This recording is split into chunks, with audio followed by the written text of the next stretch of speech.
कहानी की शुरुआत होती है और हम एक एडजिन नाम के आदमी को देखते हैं जो कि एक खतरनाक जादुई जेल में कैद होता है। उसके साथ एक होल्गा नाम की लड़की भी रहती है। जब उनकी रिहाई का दिन आता है तब जज उनसे पूछते हैं, हमें कोई ऐसी सच्चाई बताओ जिससे हम तुम्हें रिहा कर सकें।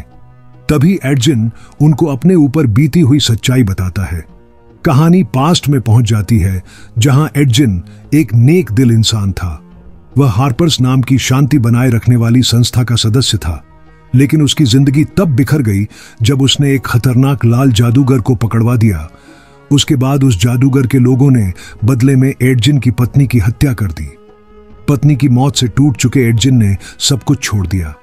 अब उसका एक ही मकसद था, अपनी बेटी की परवरिश और बीवी को वापस लाना।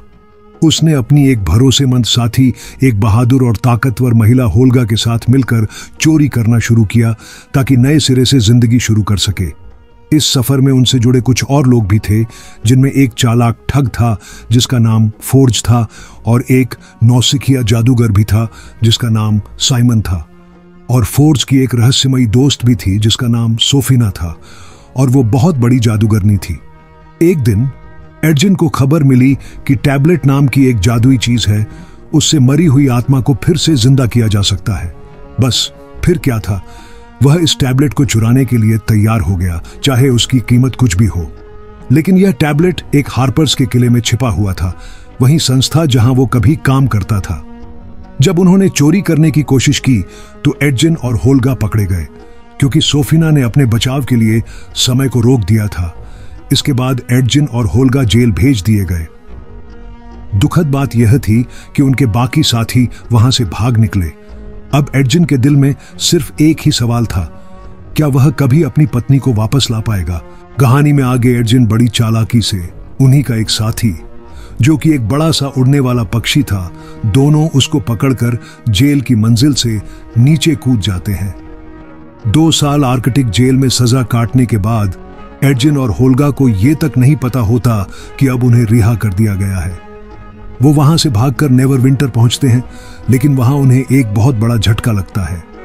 फोर्ज, जो कभी उनका साथी था, अब नेवरविंटर का नया शासक बन चुका था। और असली शासक के साथ क्या हुआ ये कोई नहीं जानता था, क्योंकि उसे किसी जादुई ताकत ने एक रहस्यमयी कैद में बंद कर दिया है। फोर्ज अब एडजिन की बेटी कीरा की देखभाल कर रहा है। सभी लोग हॉज के पास पहुंचते हैं और मिलकर खुश होते हैं, लेकिन हॉज ने कीरा से झूठ बोला है कि उसके पिता यानी एडजिन लालच की वजह से जेल गए। जब ये बात एडजिन को पता चलती है तो एडजिन का दिल तोड़ देती है। थोड़ी ही देर में सच्चाई सामने आती है कि सोफिना असल में एक खतरनाक रेड विजार्ड है, वही रेड विजार्ड जिनके कारण एडजिन की पत्नी मारी गई थी। सोफिना और फोर्ज ने मिलकर ही एडजिन और होल्गा को फंसाया था और इसी कारण उन्हें जेल जाना पड़ा था। अब नेवरविंटर में एक बड़ा आयोजन होने वाला है, जो कि है हाई सन गेम्स, जो कभी बंद कर दिए गए थे, लेकिन फोर्ज ने उन्हें फिर से शुरू किया ताकि शहर में लोग आएं और पैसा आए। इन्हीं खेलों के दौरान सोफिना एडजिन और होल्गा को मरवाने की कोशिश करती है, लेकिन दोनों किसी तरह वहां से बच निकलते हैं। अब उनका एक ही लक्ष्य है, फोर्ज के खजाने को लूटना, कीरा को वापस लाना और टैबलेट हासिल करना, ताकि एक और कीरा को सच बताया जा सके और दूसरी ओर एडजिन अपनी पत्नी को फिर से जिंदा कर सके। इस मिशन में मदद के लिए वो अपने पुराने साथी जादूगर साइमन को ढूंढते हैं। तभी साइमन उन्हें सलाह देता है कि उन्हें डोरिक नाम की एक शक्तिशाली जादुई लड़की को साथ लेना चाहिए, जो साइमन की जीएफ थी, लेकिन उसने साइमन का प्रपोजल स्वीकार नहीं किया था। डोरिक भी फोर्ज से परेशान है, क्योंकि उसने जंगल वाली जाति को खतरे में डाल दिया है। अब ये 4 लोग मिलकर एक असंभव सा लगने वाला मिशन शुरू करते हैं। तभी कहानी में आगे जैसे ही वे डोरिक के पास पहुंचते हैं तो देखते हैं कि वह किसी से लड़ रही थी, क्योंकि डोरिक कोई साधारण लड़की नहीं थी, बल्कि एक जादुई लड़की थी जो कभी भी एक जानवर में बदल सकती थी। और वह जानवर भी कोई साधारण नहीं था, वो ऊपर से उल्लू और नीचे से सफेद भालू था। बड़ी मुश्किलों से मनाने के बाद डोरिक उनका साथ देने के लिए तैयार हो जाती है। डोरिक फोर्ज के किले में एक मक्खी का रूप धारण करके घुसती है ताकि अंदर की सच्चाई पता कर सके। वो देखती है कि जिस खजाने को लूटने की उन्होंने योजना बनाई है, उस पर मॉडर्न कैनन की शक्तिशाली जादुई सुरक्षा लगी है। वो इतनी ताकतवर है कि साइमन भी उसे बंद नहीं कर सकता था। अब उनके पास एक ही रास्ता बचता है, हेल्म ऑफ डिसजंक्शन नाम का एक जादुई हेलमेट जो किसी भी जादुई सुरक्षा को तोड़ सकता है। इस रहस्यमयी हेलमेट को ढूंढने के लिए वे एक कब्रिस्तान जाते हैं। वहां होल्गा के पूर्वजों की कब्रें हैं। साइमन के पास एक जादुई ताबीज होता है जिससे वो मरे हुए लोगों को कुछ समय के लिए जिंदा कर सकता है, लेकिन उनका एक नियम है, हर आत्मा से सिर्फ 3 सवाल ही पूछे जा सकते हैं।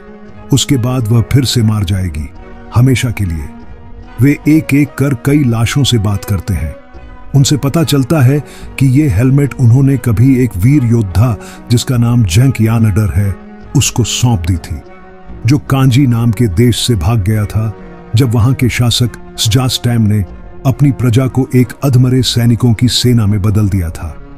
अब उनकी अगली मंजिल है जेंक यानडर को ढूंढना और उससे हेलमेट हासिल करना, क्योंकि उसी से वे फोर्ज की जादुई सुरक्षा तोड़ सकते हैं और कीरा को वापस ला सकते हैं और अपने परिवार को दोबारा जोड़ सकते हैं। तभी कहानी में आगे वे जैक से मिलते हैं जो एक सच्चा और ईमानदार योद्धा है, और वो एडजिन और उसके साथियों की मदद करने को तैयार हो जाता है, लेकिन एक शर्त पर। एडजिन को वादा करना होता है कि जो भी खजाना उन्हें मिलेगा वो आम लोगों की भलाई के लिए बांटेगा। एडजिन कुछ देर सोचने के बाद खजाना बांटने के लिए मान जाता है। इसके बाद जेंक सबको लेकर एक खतरनाक और अंधेरी जगह अंडर डार्क में ले जाता है जहां वो हेलमेट को खोजते हैं।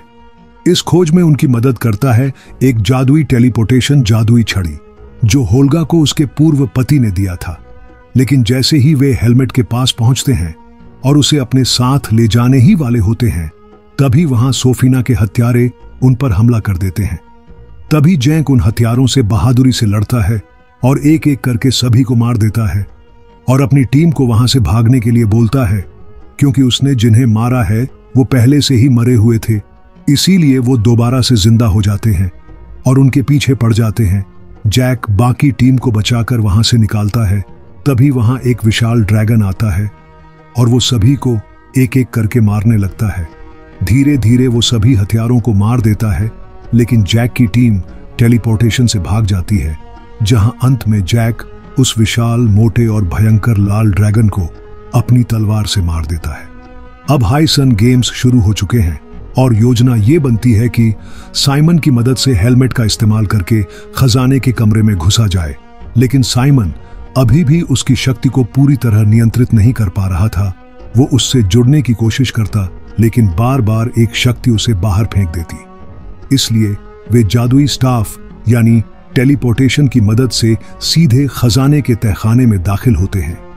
लेकिन वहां पहुंचकर साइमन और होल्गा को पता चलता है कि कमरा तो खाली है, बस एक जादुई जाल वहां पर काम कर रहा है जो सोफिना और फोर्ज ने उनके लिए बिछाया था।